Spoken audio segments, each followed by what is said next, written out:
We are nasally, okay? Listen, We have allergies. I noticed in the last episode as I was editing it that you can just hear me breathing through the whole thing. Just so this is not an ASMR podcast. I just want to thank all of you who are listening this week after hearing me breathe so loudly. And there's part of me that's like, why am I apologizing for breathing? You're human. I'm a human being.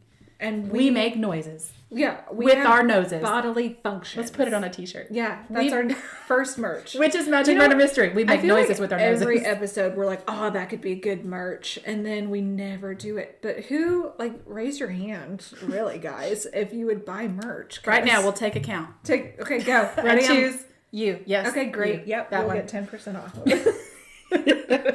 So yeah, hi, which is Magic Murder Mystery Podcast. And I'm Kara. I'm Megan. Hey guys. So thanks for listening after all the breathing. I'm going to really work on not breathing. Don't hold your breath. I'm going to do Oh my God, you're so clever. God. All right, so this week. What do you got? The Mandela Effect. Oh, tell me. Okay. I shall. That's what we do. This is what we're here for, actually. I'm going to just take a little sip of my coffee. Yeah, take a loud gulp right towards the mic so everybody can hear. ASMR. Just a little bit of ASMR sprinkled throughout. Just a little sprinkle. Okay. Our podcast cupcake with it. All right. So I feel like we all have instances where we remember something and then find out we're wrong about that memory. For any number of reasons, like a lot of time has passed, or it's been influenced by what you've learned since the memory happened. Right. Or it's been influenced by other people's memories.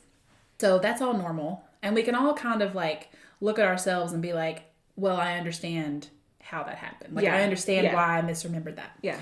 So the Mandela Effect is the name. It's given to a phenomenon when a large group of people misremember the same thing. Ooh. It's interesting because it's like if you misremember something and then you're like, am I wrong about that? And then you go research it. Oh, it's this. Yeah. But then you might find people who agree with you. And then that gives your false memory validity. Reassurance. So, So the Mandela Effect got its name when a paranormal consultant named Fiona Broome.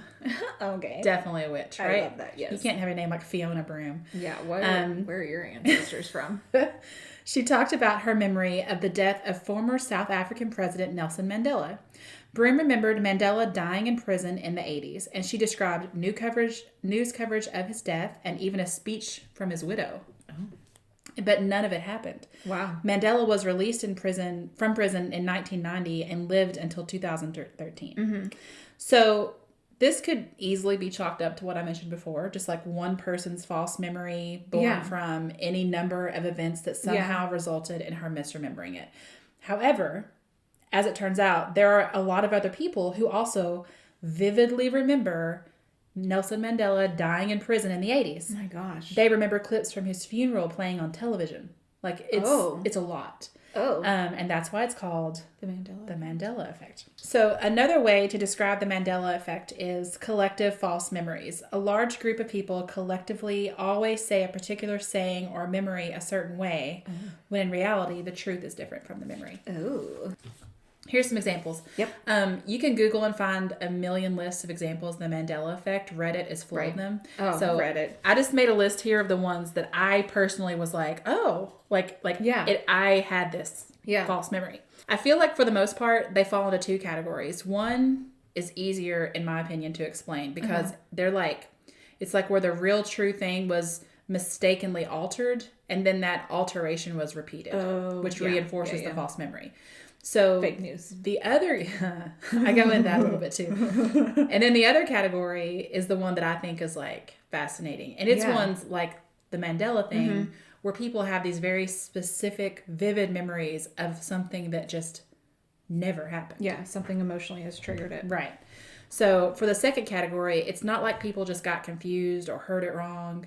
They have these full-blown memories that of a completely made-up event. So the first category is the one that I think you'll probably hear some of these and they might surprise you, but it's not it's completely like, whoa, this is Whoa. super weird. We Yeah. need to investigate it further. Yeah. Okay, so Looney Tunes is Tunes, not tunes like cartoons. Oh. And you would think, I think it just because it's a cartoon, you would Yeah. think Looney Tunes. But also, like, when you picture that logo with, like, the red, you know, I see it as tunes. Yeah. It's not. It's Tunes. Tunes. I don't even know why. Tunes. Like, why is it Looney Tunes? Why? It wasn't They like a have music show. I don't don't know. Don't know. I don't know. In Star Wars, The Empire Strikes Back, the famous line, it's probably like one of the most famous lines ever. Luke, I am your father. Yeah. That's not what he says. He says, I am your father. There's no Luke at all. Which is just, that's probably something that someone did and it just kept getting repeated to the point that we think it's in there when it's not. But still, it's not. Why did it ever get said as Luke, I am your father? Yeah, like why? Yeah. Mirror, mirror on the wall. Yeah. That's not what she says either in Snow White. Right? That's really weird to me. What the evil queen says is magic mirror on the wall. Oh. Not mirror, mirror on the wall. Magic mirror on the wall. Which sounds wrong. Yeah, it does. That doesn't sound Who's right. the fairest of them all? I don't know. Not her. Let's see, the Mr. Rogers theme song. It's a beautiful day in the neighborhood is not. It says it's a beautiful day in this neighborhood. Oh. Which that feels, it's a beautiful day in this neighborhood. Like it That sounds doesn't sound wrong. right. Like the S. That's not right. It seems like you would notice the S. Yeah. Smokey Bear is not Smokey the Bear. It's not Smokey the Bear. It's Smokey Bear. Which also sounds wrong. He's a smoky bear. I'm just like, no, it's What? Smokey the Bear. Yeah. Smokey the Bear says this. No, Yeah. Smokey Bear. I don't get it. Don't start forest fires. What? This one I put on Facebook yesterday because I was so fascinated by it. In We Are the Champions. Oh my god, I watched this. You're Yeah. on TikTok. At the end of We Are the Champions, it just ends with We Are the Champions. And Yeah. it doesn't say Of the world. It doesn't say of the world. And it sounds so weird. Yes. I mean, he does say of the world earlier in the song. Right. And you just want to continue it as if it's like a chorus. Right. And I just feel like I should have noticed that the song ends No. without that because it's the same every other time. Yeah. And then all of a sudden it just says, you know, whatever. We are the champions. And then it stops. No more And there's no music. more words. No more words, no more music, it's done. Which makes me think I've just never heard the end of the song. Because we just continue to sing of Yeah. the world. I mean, I feel like, you know, in a bar, Yeah. loudly, Oh, scream yeah. singing, and I just added in the world of the world every time. And everybody else does too. Yes. So Yeah. you don't even notice it's not Yeah. there. Nobody knows. Let's see. What else do we have? People think the Monopoly Man has a monocle, but he doesn't. What's he have? Nothing. And he has his top hat, you know, but there's no monocle. Huh. This is wild. I know. So there's like several of these things. Oh, the Fruit of the Loom logo, because this one I totally thought too. Some people have a fond recollection of, you know, the Fruit of the Loom logo. It's like a pile of fruit. Yeah. There should be like a brown woven cornucopia behind it. Oh. But there's not. But I remember it Yeah. as being there, but apparently There's not. there never was. Huh. They haven't ever changed the logo. It's the same as it's always been. It's weird. Also, Kelsey and I can never remember the word cornucopia. Like Yeah. we go from like chupacabra to Chupacabra. cornucopia. We never, ever, like any... Cornucopia. I mean, it doesn't come up often in conversation, but anytime it's said, it's not a word that we can speak. It's not a thing that comes up very often in No. conversation. I think it was in the Hunger Games, and it was very like, Yes. what kind of cornucopia are you talking about? That was Yeah. weird. That was a weird Just one. picture like a big fruit. Yeah. It's not. It's like The from cornucopia. the commercial, the people dressed as fruit popping around in the Hunger Games. That is not it. Oh, God. Okay, so that's all kind of the first category, which those are the ones that I think like that's easily... It's justifiable. Yeah. Yeah, I can figure out how that happened. Yeah. So then the second category, these are the ones that I find just bizarre. Okay. Okay, so I'm here for the we already have Nelson I'm here for the Mandela's death. oddities. I know, same. It's literally why we have this podcast. So Nelson Mandela's death, that falls into this category. Okay. It's the one that's like a large section of people remember him dying Yeah. in the 80s while he was in prison. They remember clips from the funeral. They remember speeches from his wife. Like, That's wild. yeah, didn't happen. So another one is the Berenstain Bears. Uh-huh. Berenstain is not right. Huh? Okay. So this one really messes with me. Because I loved the Berenstain Bears. Yes. And I specifically remember reading it and not knowing how to pronounce the last name. Yeah. And like, I was a really good reader as a kid. Same. So struggling to know how to read a word is something that it sticks out in my memory because reading just always came really easily to me. Right. So I remember trying to figure out, like, is it Steen or Stein or whatever? Turns out, Kara. Oh, God. It's Stain. What? Because it's spelled Bernstain. Oh. But if it was spelled that way, why would I have ever not known how to say that? Yeah. Stain is like a known word. Huh? What have we been doing with our lives? I don't know. What?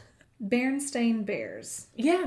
I don't like that. And because I was like an overachieving teacher's pet type kid, like I remember being anxious about whether I was pronouncing it wrong and if someone would laugh at me about it. But everybody pronounced it that way. Did they? I don't remember. I can't figure it out. Let's pull some people. So here's what's weirder. The bears in the book are named after the creators, Stan and Jan Berenstain, which means the last name appears on the covers of all those books twice. Oh my God. So we missed it twice? How? It's there in the title and also in the author's names? No. I mean, I still say Berenstain. Berenstain? No, that doesn't sound normal. No. I'm just here for the pictures. I just feel like, What? there's no way that's right. No. If it was Stain, We wouldn't would have know. struggled to pronounce it. We would know. It's a known word. Stain. I don't- Berenstain.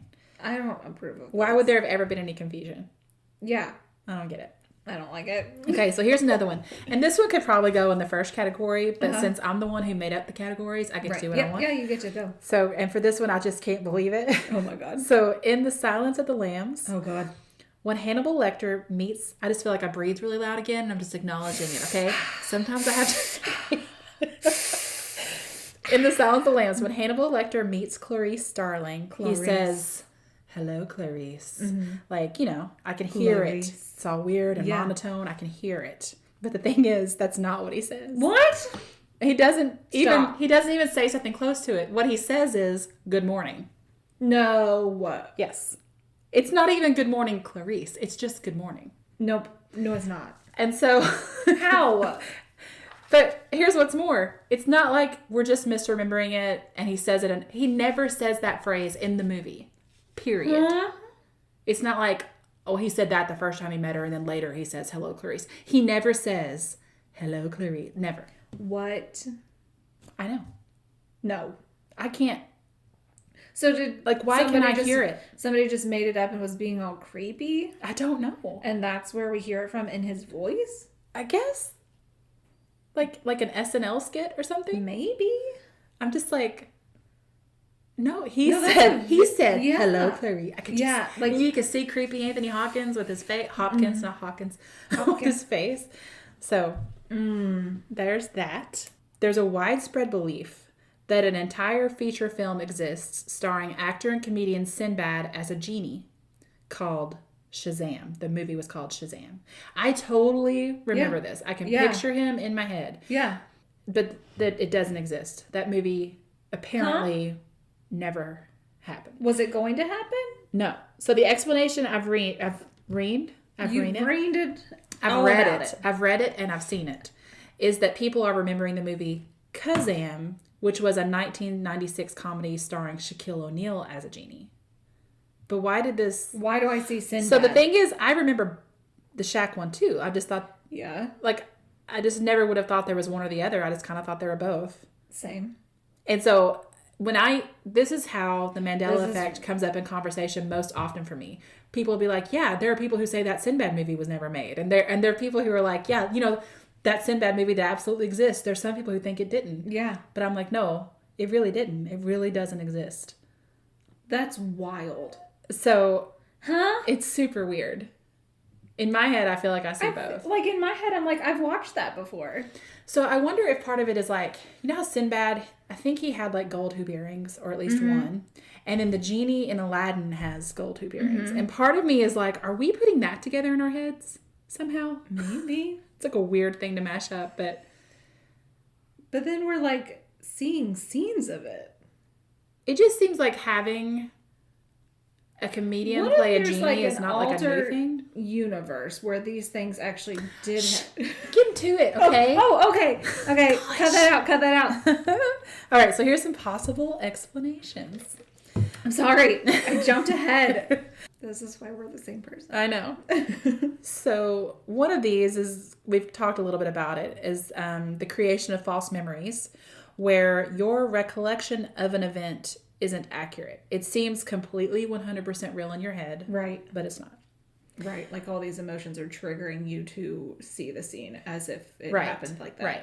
Or they're affecting your recollection later. Right. So one way to think of the Mandela effect on your memory is to consider the way you recall information like a childhood game of telephone. So you know on telephone, like one person says something and it's repeated down the line. I hate that game. I hate whispers. I can't stand it. I don't like hot breath in my ear. I can't. Nope. Get out of there. I can't handle. I just don't like whispering because I can't understand it very well, and so it irritates me, and it like tickles my ear, and it's the whole thing. I don't like it. The idea is instead of whispering something to person, it's like every time you recall a memory, it gets altered a little bit, right, by whatever you're presently experiencing. Yes, what your brain wants to hear. Right. So events are moved from your brain's temporary memory to permanent storage while you sleep, and that transition isn't absolute. So some elements of the memory may be lost, and this is where false memories can begin. So you might pull a memory from your brain, but depending on how often you do that in a different and what's tunnel. happening, and you put the memory back in like a slightly different way. Oh. So here's some different, here's just a little information about memories, guys. So this is called confabulation, and it can be thought of as honest lying. Like you're not purposefully being deceitful, like you truly believe this happened this way. Yeah. And it involves your brain filling in the gaps that are missing in your memories to make more sense of them. And so it's not lying, it's just remembering details that never happened. This is why eyewitness testimony is so it's terrifying. Yeah, that's why anytime something happens, I immediately just start write it in down, notes on my phone. Yeah. Confabulation tends to increase with age. So many examples of the Mandela effect are close to the original or true memory, and it seems like that confabulation would explain the origins of a great deal of those. So like the cornucopia thing. Right.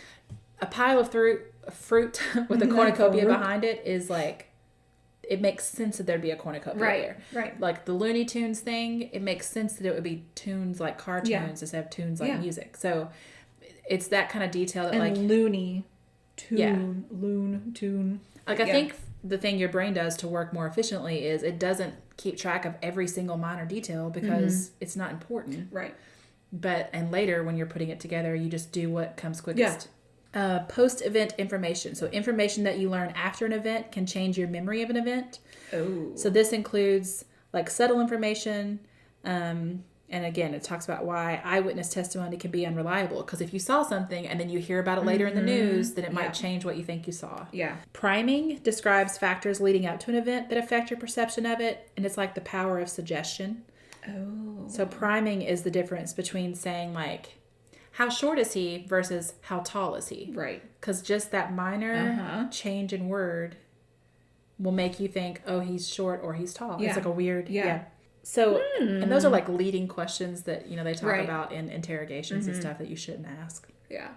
Misattribution, which in your memory, you may combine elements of different events into a singular one. So when you recall the memory, you're recalling like different things that happened at different time and you're just mashing it all together in your head. So it possibly wasn't that timeline. Yeah. So it's like the timeline is confused and now you've put it together into one event when really it wasn't. Yeah. So in essence, memories are vulnerable bits of information stored in the brain. We're vulnerable people, okay? Yeah. And they can be changed over time. Like this is where seriously, eyewitness testimony scares me to death. Yeah. Yeah. Because the thing is, I don't think people are, I understand that sometimes people are just making up stuff. Mm-hmm. But it's also like, you think I saw this with my own eyes. Yeah. But you can't even trust. If you can't even trust what's in your own brain, like what do you do? Yeah. So. How do you all trust us? So a big problem with the false memory thing is that apparently as I was writing this, I had the same thoughts I just said to you, because now I'm about to say it again. Unless someone gives you a good reason to, you don't stop to examine your own memories. Right. Like, I never would have given this whole Shazam thing another thought. I just would have been like, yeah, that movie. Yeah. Sure. Yeah. Until someone's like, no, that movie didn't exist. What do you mean? What are you talking about? Yeah. It's just a given that the memories that you have in your own brain are true. I saw that with my own eyes. I heard it with my own ears. I was there. It happened. Yeah. So unless someone comes up and they're like, the Berenstain Bears, Megan, that's not a thing. Why would you ever question it?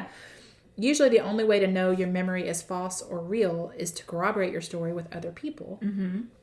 And you can look it up from reliable sites or attempt to confirm it with others. But one of the problems with corroborating a story with others is that people tend to confirm what another person believes to be true. Right. So if you ask the question, didn't Nelson Mandela die in prison? Somebody's going to be like, yeah. Yeah, he did. Like, and then you're going to be like, okay. Yeah. Or Nelson Mandela died in prison, right? Sure. Yeah. Or it's like you know, your vision's like this. So then you're now like messing with their memory, and their memory becomes your memory, and it's all the same. And then you just accept it to be true and you move on. Yeah. So a better question would be, how did Nelson Mandela die? Yeah. If you've already made up your mind about what you believe, it's easy to frame your question in a way that you will get the answer you're looking for. Ooh. Which leads me to the internet and the impact of the internet. Fake news.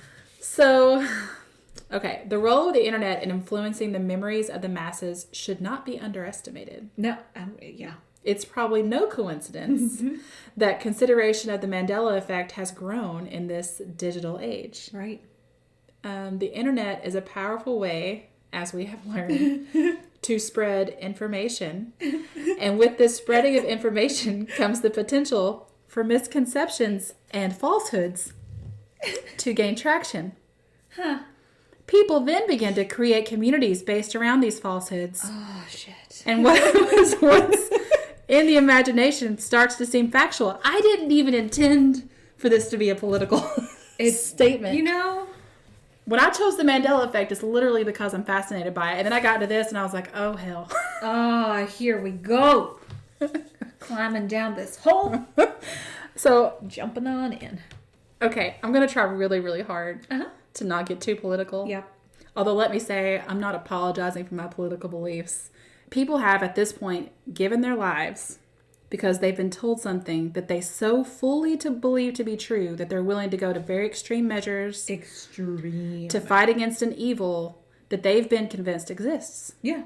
In fact, in a large study of over 100,000 news stories discussed across Twitter, conducted over a period of 10 years, it showed that hoaxes and rumors won out over the truth every time by about 70%. Yeah, because people love a good conspiracy. Yeah. I love a good conspiracy. I mean, that's what we do. And this wasn't, you'll hear things like, oh, bots and whatever. This wasn't. These are real verified accounts of real people who are responsible for spreading false information. And I do think there are people who just want to watch the world burn, But I also believe that a lot of it could just be what we've been talking about earlier. It's like they don't even realize that what they're saying isn't true. Because it just gets passed this memory down. Yeah. So, just because someone tells you something and says they learned it from someone totally credible. Well, my mom group said... Please. Oh, God. Take the time to research it for yourself. Yeah. And keep in mind that when you're researching something, you should be trying to prove it false. Yeah. You don't... And don't just try to confirm your beliefs. Look at credible sources. Yes. But the thing is what you believe is a credible source may be very different from what I believe is a credible source. But that's why I'm like, try to disprove what you believe. Yeah. Because you can very easily, as we have discussed this with like the priming, you can ask leading questions and find anyone to support you. Oh, yeah. Go out in search of people who disagree with you. Not to attack them, but legitimately, like to learn. Yeah. And then remember that there are very convincing communities of people on Facebook or websites out there that have their own reasons for wanting to make you believe a thing. Yes, their own agendas. The only answer or treatment for false memories is independent evidence that corroborates or disproves your memories. False memories may seem quite real and even highly emotional. Your confidence in them makes them feel more tangible. Yes. But it doesn't guarantee authenticity. It's like you're a salesman for what your beliefs are. Yeah. For what this memory is. And I know, because I've seen it happen, where people will knowingly lie. Yeah. But they're not doing it so much because they just know what they have to say to convince you. Right. And they fully believe what they're saying, but they're going to add a little more to it to get you on board. Yeah. So, like, they're lying, but to them, they're doing it for the right reasons. Mm-hmm. Anyway, Mandela Effect. And back to the Mandela Effect. Reeling it in. Generally, as groups of people on the internet interact and discuss things, as each person chimes in with their own experience or memory of an event, those false memories could affect the memories of other people, thus coloring them to remember the events in the same way. Right, because if you've read them and then you go to sleep, it now becomes a memory. Right. Because yeah, you've read it and your body or your mind has created it into like a scene. And yeah, I mean, think about it as easy as like, I fully remember, I mean, I lose everything like a million times a day. Yeah. And it's like, I know I put my keys here, but you clearly didn't. If you'd put your keys there, they would be there. Yeah. But I mean, that happens to me all the time. Oh yeah. Megan loses everything. It's amazing. It's my special gift. That's like whenever she leaves me, I'm like, did you remember this? Do you have this? Do you have this today? Okay, good. If I'm around, I mean, I just did this to Kara's brother where I was like, I'm putting my keys here. Later, I'm going to lose them. And then you have to help me remember that they're here. And he was like, got it. Like, yeah, it's just my life now. Yeah. I have coping mechanisms that involve making you responsible for me. For her well-being. That's what we're here for. All of that is related to false memory, which could explain the Mandela Effect. Okay. Or it could be alternate realities. I love this theory. I love it so much. So we already know I love this theory because in whatever episode we had earlier, I mentioned how much I love the idea that there are alternate timelines and parallel universes and multiple versions. Was it a missing person one maybe? I can't remember. Or is it the alien one? Oh, it's the Skinwalker Ranch. Oh, yeah. Because that was one of the things there is that there's like a portal. Just the idea that there's multiple versions of Megan out there just living different realities. And it's like I want to be like, you don't want to mess with your doppelganger because your doppelganger is the evil side of you. Yes. The alternate realities theory about the basis for the Mandela Effect originates from quantum physics and relates to the idea that rather than one timeline of events, it's possible that alternate realities or universes are taking place and mixing with our timeline. And for what it's worth, Fiona Broome, who named the Mandela Effect, this was her theory. I'm here for it. So the idea that there are multiple realities and universes would result in groups of people having the same memories because the timeline has been altered as we shift between these different realities. Ooh. So in whatever reality you were in, it was Bernstein. Yeah. It was Bernstein. Yeah. And then now I'm in this new reality where it's Bernstein, which is not possible. No, it's not possible. It doesn't sound definitely right. Bernstein. It does not sound like that. I'm going to go ask Jason when we get done with this. Yeah. I mean, really take a poll. I'd really love to hear from all of you. Yeah, please, guys. And some people will be like, what's Bernstein? Okay, fine. Steen or Stein, I will accept. Because either one involves it being S-T-E-I-N. But Stain? No. We're going to... Absolutely We'll post, and you all send us videos of yourself saying it. Yes. Or like a soundbite. Or we'll do a poll on Instagram. Yep. At Witches Magic Murder Mystery. Yeah. Go follow us. God, we're so good at this. So this theory would require believing that the multiverse exists. Yeah. Who doesn't? Here is where I'm going to try to teach you about quantum physics. Yes. In a very condensed 3-minute. Today we are here with Professor Megan. Here we go. Hello. The multiverse. Yeah. The multiverse is a hypothetical group of multiple universes. Together, these universes comprise everything that exists. The entirety of space, time, matter, energy, information, and the physical laws and constants that describe them. Okay. Multiple universes have been hypothesized in cosmology, physics, astronomy, religion, philosophy, transpersonal psychology, music, and all kinds of literature. So you may have heard them called the parallel universes, other universes, alternate universes, many worlds. It's all the same. So the physics community has debated that is this a thing or not? And there are really smart, really well-known prominent physicists who say it does. Yeah. And then there are just as smart, really well-known prominent physicists who say it doesn't. No. Yeah. I found an article on Forbes. It's by Ethan Siegel, and he has like a whole series of things about this. So the article that I read is called "This is Why the Multiverse Must Exist." And if you are into this at all, definitely go look up this article. Yeah. And like I said, Forbes has a whole bunch of stuff by Ethan Siegel, which maybe they have that kind of on their all Instagram relate. and we can share it. Yeah, it is great. It is so interesting to read. So I'm just going to read this direct quote from that article because there's no way I could say it any better. Yeah. The multiverse is an extremely controversial idea, but at its core, it's a very simple concept. Just as the Earth doesn't occupy a special position in the universe, nor does the Sun, the Milky Way, or any other location, the multiverse goes a step farther and claims that there's nothing special about the entire visible universe.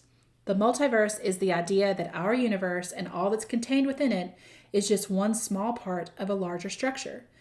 This larger entity encapsulates what we can see in our universe as a small part of a larger universe that extends beyond the limits of our observations. That entire structure, the unobservable universe, may itself be part of a larger space-time that includes many other disconnected universes, which may or may not be similar to the universe we inhabit. Oh. So I know I just said a lot of things. Lots of words. But the whole idea is that, like, of course we know our universe. Yeah. And it's just the idea that maybe there's something beyond our universe, which I don't think is too hard to wrap your head around. Yeah. One big criticism of the multiverse, if there's no way to prove or disprove it, because the whole thing is if every single outcome is included in one of these universes, then it's like you'd never be able to disprove it. Right. You know what I mean? Because it includes everything. Yeah. So Siegel he takes that argument and he points out that there are things we cannot observe that we know to be true. For instance, we knew gravitational waves existed before we directly observed them because we saw their effects. Yeah. So if we cannot observe the multiverse directly, what sort of indirect evidence, like what effects can we look for? Yeah. Okay. I love it. Here's my 2-paragraph explanation. Okay, go. I'm ready for it. Let me start by saying, please go read the article because, he has graphs and pictures and diagrams and it's amazing. Yeah. It goes super into depth into the science of this, but here's the thing. There are 2 things. Cosmic inflation, which is basically all about how the universe expanded over time. Right. If we believe it's like evolution. Right, exactly. Yeah. And so if you believe the Big Bang Theory, which is widely accepted and has lots of stuff to back it up, if you believe that, then you should be able to say that's the single point of origin for the universe. Yeah. And then observe things about what the universe is like based on that point of origin. Its oldest parts should be cooler in temperature and less dense, and there should be like a spatial curvature to it, and there's not. Yeah. And I just really oversimplified the explanation of cosmic inflation, but that's what I'm saying. So, ridiculously so. And then there's quantum physics, which is the physics that explains how everything works, basically. So, you know how everything like is made up of atoms? Yeah.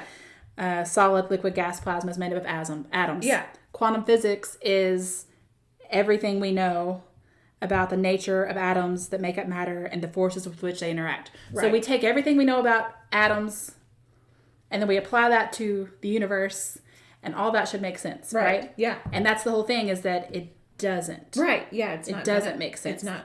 The oldest parts of the universe aren't cooler in temperature. Yeah. It's not less dense. Like there's pockets of things here and there where there shouldn't be. Fossils frozen or, in volcanic matter. There's so much that just doesn't make sense. Yeah.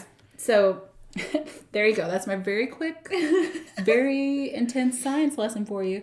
I love it. So based on what we know, we should be able to draw certain conclusions about how the universe will behave. And he lays out in his article several arguments about, if we put all that together, how he's like the multiverse has to exist because of these things. Yeah. So it's possible that we'll learn more in the future about quantum physics or inflation that'll disprove the multiverse. But he's just saying, based on what we know right now, this is it. There's no way it can't be. Right. You know? Yeah. You're welcome. That's Amanda. I didn't know I was going to be teaching quantum physics today, but there we go. No, I'm here for it. I love that. Yeah. So, I mean, The idea of alternate universes and, all parallel universes gets... It's very intriguing. That's the whole thing, is that I don't know how much I believe in such a thing, but I love to think about it. Yeah. Because it's like, it just almost makes your brain explode. Yeah. With all the possibilities. Yeah, and you're like, oh, what if this instance actually was this, in another universe? Yeah. And then I merged into this, and you're like, wait, what? Right. And then you read the Mandela Effect that tells you this thing that you specifically are sure happened. Didn't happen. Never happened. At all. And it's like, well, how come there's a lot of people who think it did? Where did they all converge to come to this conclusion together? Yeah. So, Ooh, I love it. I love it so much. So that's it. That's my discussion of the Mandela Effect. So if you are a quantum physicist, please. I am so sorry. No. I'm so sorry if I've ruined my explanation. No. I was just trying to think of an easy, how do you quickly and easily explain? That was good. Thanks. Layman's terms. Thank you. So yeah, I hope you guys liked it. Please leave us a rating or a review. Yeah. Tell your friends 10 about out of 10s. 10 out of 10s. There's only 5 out of 5, but do 10 out of 10. Yeah.